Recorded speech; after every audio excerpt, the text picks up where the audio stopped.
તાલુકાના Tharad police station વિસ્તારમાંથી Bolero ગાડી નંબર GJ12 DM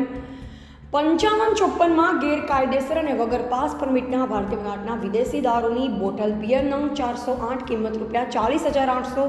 તથા ગાડી સાથે કુલ કિંમત ₹3,40,800ના મુદ્દામાલ સાથે ગણનાપાત્ર કેસ શોધી કાઢતી LCB પાલનપુર બનાસકાંઠા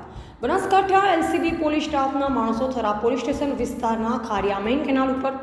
વાહન ચેકિંગમાં હતા, જે દરમિયાન એક બોલેરો કાર ગાડી કેનાલ બાજુ સાયફન તરફ શંકાસ્પદ હાલતમાં જતી હોય તેનો પીછો કરતા બોલેરો ગાડીનો ચાલક ટોટાણા જવાના રસ્તા આગળ કેનાલના સર્વિસ રોડ પર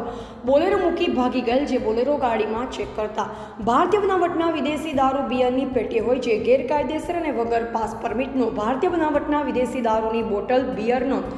408 કિંમત ₹40,800નો ભરી તથા ગાડી કિંમત ₹3,00,000 સાથે કુલ કિંમત ₹3,40,800ના મુદ્દામાલની હેરાફેરી કરી પોલીસ નાકાબંધી દરમિયાન પોતાના કબજાની ગાડી મૂકી ભાગી ગયેલ હોય, જેની વિરુદ્ધ થરાદ પોલીસ સ્ટેશન ખાતે પ્રોહિબિશન એક્ટ હેઠળ કાયદેસર કાર્યવાહી કરવામાં આવી. એવા જયંતિભાઈ ઠક્કર, સિહોરી કાંકરેજ.